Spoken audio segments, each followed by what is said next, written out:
Arya Bima, lalu anggota DPR RI dari fraksi Partai Golkar Emmanuel Melkiades Lakalena, dan Direktur Eksekutif Indikator Politik Indonesia Burhanuddin Muhtadi. Selamat sore semuanya, apa kabar? Sore. Terima kasih semuanya sudah hadir di diskusi Kompas Petang kali ini. Sementara 16,44% nih PDI Perjuangan mendapatkan posisi terunggul begitu, Mas Bimbo. Optimismenya masih akan tetap bertahan di tengah catatan kritis dari PDIP soal perjalanan pemilu kali ini? Optimisnya tetap optimis. Jadi dari suara vote dikonversi menjadi suara kursi, sampai hari ini kita unggul di dua-duanya. Vote-nya unggul, elektoral, kita juga unggul di perhitungan kursi.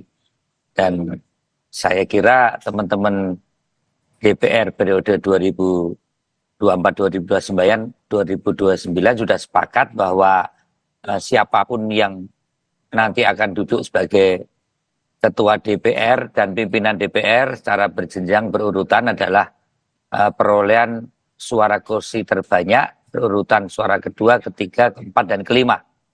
Jadi tentang proses penentuan calon pimpinan DPR tidak akan kacau balau seperti tahun 2014, yang mana waktu itu terjadi perubahan MD3 di saat-saat setelah pileg terjadi, karena terjadi dinamika berebut kekuasaan. Kali sampai riuh rendah waktu itu ya Mas ya? Ya, semua sudah menyadari bahwa itu tidak efektif bagi kinerja Dewan.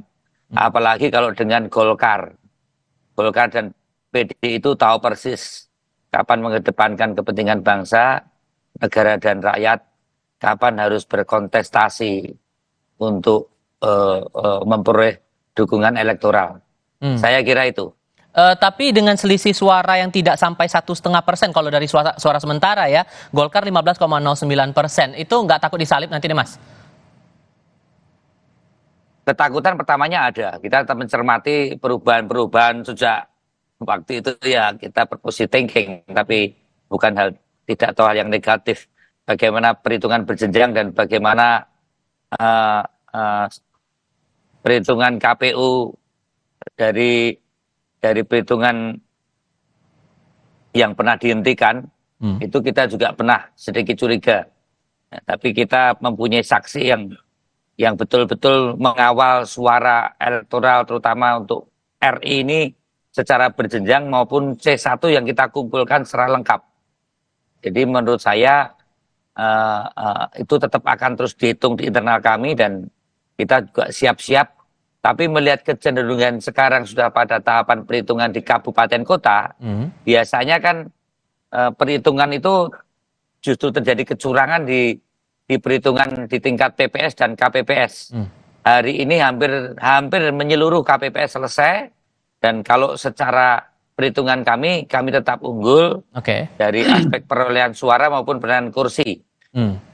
Dan saya dengar teman-teman Golkar juga sudah menghitung, hitung-hitungan siapa yang kira-kira akan menang, termasuk kalau ada partai politik yang tidak lolos threshold untuk masuk parlemen. Jadi sebenarnya kalau antar PDI dan antar Golkar ini sudah tahu perhitungan-perhitungan di lapangan, termasuk bagaimana mengamankan partai-partai kecil yang kadang disunat untuk menjadi suara antara partai-partai yang ada. Saya kira itu. Kalau gitu saya kasih giliran ke Bang Melki. 15,09% suara Golkar sementara di bawah PDI Perjuangan, tapi ada optimisme dari Kang Aceh, dibilang bahwa suara dari Golkar sebetulnya lebih tersebar merata terutama di luar Pulau Jawa. Itu gimana hitung-hitungan atau pantauan dari teman-teman Golkar, Bang Melki? Ya, jadi kalau kita cermati kan ini perhitungan lagi berjalan ya. Ini sudah di masa-masa yang tadi disampaikan oleh Mas Arya Bima tadi, bahwa ini sudah masa-masa kita menghitung kursi-kursi yang ada di semua tingkatan itu sudah bisa lebih kelihatan, dari mulai tingkat 2, provinsi juga RI. Nah, memang sisa di RI itu akan nanti sangat ditentukan lagi, ada mungkin belasan kursi atau puluhan kursi itu akan ditentukan nanti setelah habis pleno kabupaten. Itu akan kelihatan kursi-kursi terakhir di beberapa dapil itu, akan kelihatan nanti yang terakhir itu dapatnya ke siapa nanti, terutama apakah ke kami, ke Golkar, atau ke PDIP, atau Gerindra, itu masih akan tentukan. Ada kira-kira kami hitung itu sekitar hampir puluhan kursi terakhir lah, atau belasan atau puluhan kursi terakhir.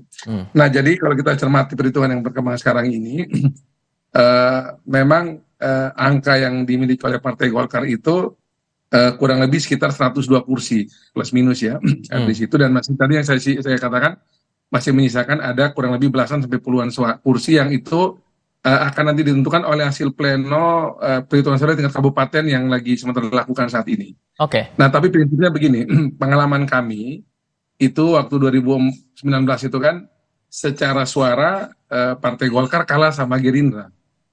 Itu secara suara ya, jadi Gerindra itu unggul dari Partai Golkar dari segi suara, tapi ketika dikonversi menjadi kursi, nah ini yang menarik dari sistem pemilu kita ini, ketika dikonversi menjadi kursi malah justru kami unggul dari Gerindra dari perhitungan suara gitu.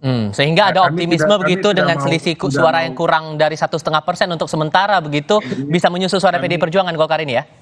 Ya, kami tidak mau mengandai-andai, tapi tentu yang tadi saya sampaikan tadi itu, perhitungan di kursi-kursi terakhir ada sekitar belasan sampai puluhan kursi terakhir yang di beberapa dapil ini akan sangat menentukan nanti apakah konversi suara menjuju kursi seperti yang teman-teman PDIP sampaikan, atau mungkin kejadian yang Golkar alami 2019 bakal terulang lagi. Mungkin kami kalah di jumlah suara, tapi ketika dikonversi menjadi kursi, Partai Golkar menang. Saya terus ambil jauh-jauh ya, mungkin dikontoh di NTT saja yang saya tahu ya. Itu mungkin dari segi suara mungkin PDIP unggul tuh dari segi suara, tapi kalau kursi bisa nanti yang menang Golkar di situ. Oke. Ini contoh ya. Dari segi kursi DPR RI itu di NTT itu mungkin dari segi jumlah suara mungkin menang PDIP ya. Baik. Dari segi suara di NTT. Tapi mungkin nanti Golkar akan menang dari segi kursi nanti. Oke. Kalau Ini hitung-hitungan contohnya. Oke, hitung-hitungan Anda Mas Burhan dan teman-teman indikator mungkin sudah mengeluarkan proyeksi begitu. Untuk perolehan kursi di Pileg DPR RI kali ini gimana tuh? Apakah sesuai dengan hitung suara yang masih berjalan sampai dengan saat ini kita juga masih tampilkan di layar kaca? Ya, begini Tifal, kalau kita melakukan estimasi berdasarkan perolehan suara yang diperoleh oleh PDI Perjuangan maupun oleh Golkar, kami memakai range ya, karena hasil quick count-nya didasarkan pada 3.000 TPS, jadi